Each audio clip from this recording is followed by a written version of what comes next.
and welcome back to another episode of A Closer Look. Thank you for joining us.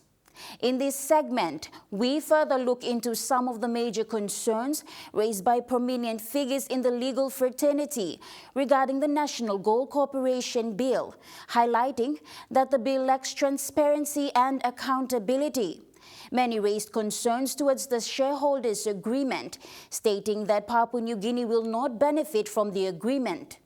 Regardless of this, Prime Minister James Marape remains confident that the bill does not override any existing policies and revealed that he will hold a session to accommodate alternative views towards the bill.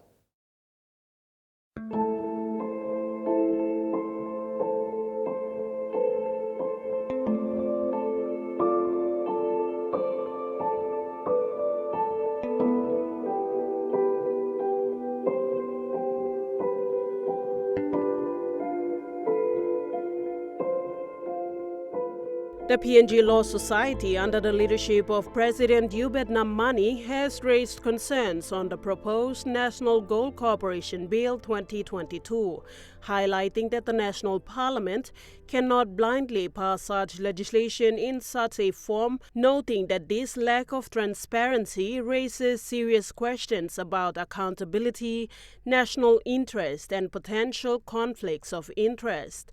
President Namani highlighted that the Law Council emphatically urges the government to responsibly exercise its legislative mandate by adhering to established best practice. Namani underscored that it is essential that policies guide legislation with national interest, taking precedence over political interest and/or private commercial interest. He further elaborated on the bill being introduced to Parliament that gives effect to an undisclosed shareholder agreement between the state and a private enterprise. We consent to see in recent times a bill introduced into Parliament that gives effect to an undisclosed shareholders agreement between the state and a private enterprise. We have serious concerns with the proposed National Gold Corporation Bill 2022. The National Parliament cannot blindly pass such a legislation in such a form. This lack of transparency raises serious questions about accountability, national interest, and potential conflict of interest.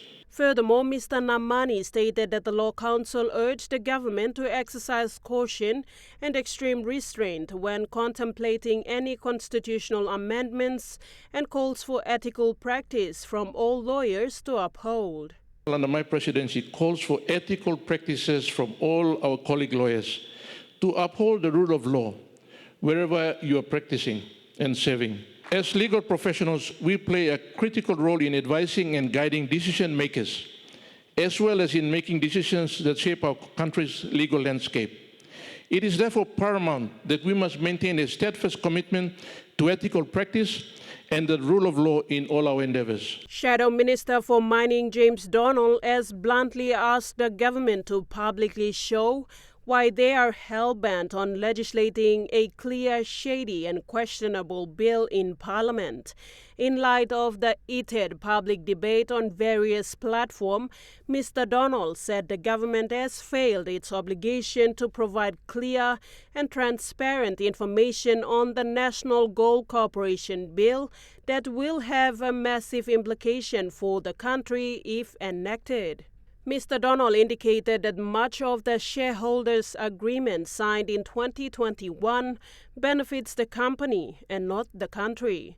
Mr. Donald stated that this deal will kill the mining industry, plain and simple, adding that the mining industry leaders, experts, and businesses are not coming out in support of this bill because they know it is a bad deal for the country.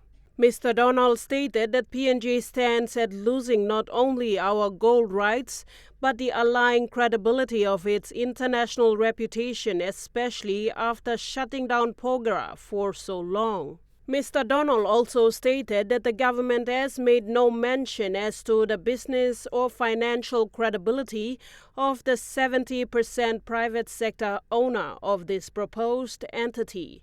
He further stated that given the lack of transparency around the investors, our international aid donors will certainly not agree to such proposal. Donald further made a call to the members of parliament not to endorse this bill if it reaches the floor and urged the Chamber of Mines, industry figures, mineral experts and other stakeholders to publicly make their stance known and denounce this clearly political deal for the sake of our country's reputation. He further called on the people of Papua New Guinea to exercise their democratic right and question their local MP what their stance on this bill is and whether they support it or not and for what reasons.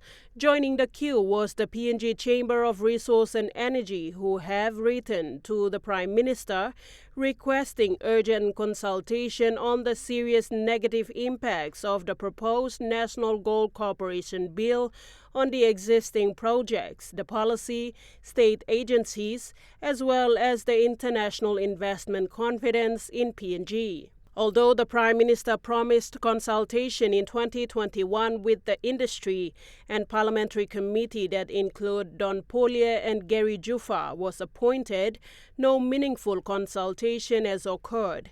The industry has been blindsided by the resurrection of the bill. One of the many key concerns of PNG Core regarding the bill was that the bill creates a National Gold Corporation, National Gold Bank and the National Gold Mint to be majority owned by a foreign company, but taking key powers from the Bank of PNG, MRA, including holding the country's gold reserves, the sovereign rights to issue legal tender and regulation of gold exports. The issuing of national currency is a sovereign right usually reserved to the country's central bank, but for the first time, the bill proposed to also give these rights to a Singaporean-based company. Responding to all this heated debate, this is what the Prime Minister has to say. All right, every law we bring into Parliament, we don't intend to breach sister law or higher law. Laws that are brought into Parliament must be firstly congruent with our overall national constitution. So it is in my humble view that the law that is being proposed as we speak doesn't step onto another law that we have in place. Marape indicated that he will host a public session to allow for individuals to share their views on the bill. Meeting in this regard, anyone who feels out there that this law that is being proposed breaches another law, then they're willing to come to that session. We organized to point to us where the offence is, and if it is evident that it is offended one part of our law, then we stand to be corrected. We can correct ourselves. The intention is good and noble. We have third parties, fourth parties, second parties harvesting gold from our country. People earning in the alluvial mining are earning pittance, and they are exposed to mercury and workplace safety. But these golds come and go out in briefcases. We don't tax these golds properly. We don't earn from them properly. This conversation of gold is not just gold. Similar conversation we're having in forestry, we're having in fisheries, we're having in all our resources. The government deserves to have accountability mechanisms in place so that all resources in our country is properly accounted for, so that the taxman can tax. People who are in the industry, especially those in the alluvial sector, for instance, those who are harvesting can get a better return on their efforts to harvest the resources. And also those who are in the business of gold marketing in our country can have a place to sell higher and have a better return here in the country than elsewhere.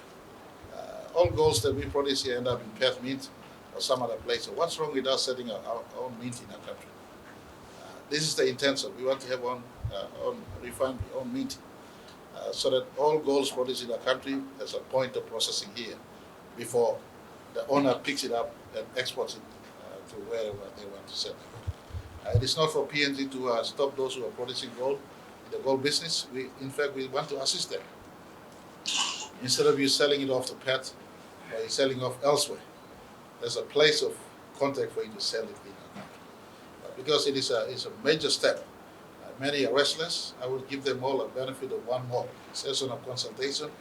Those who feel that it is an offensive law, please bring your point of contention. It's needless for us to debate in the public space. Bring it to the session. I will organize in a public session.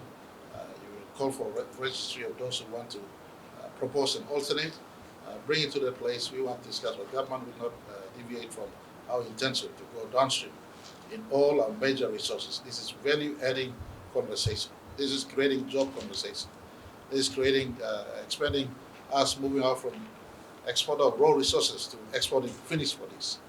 It is understood that the National Gold Corporation Bill will be passed on the floor of Parliament come the 28th of May, when the Parliament sits.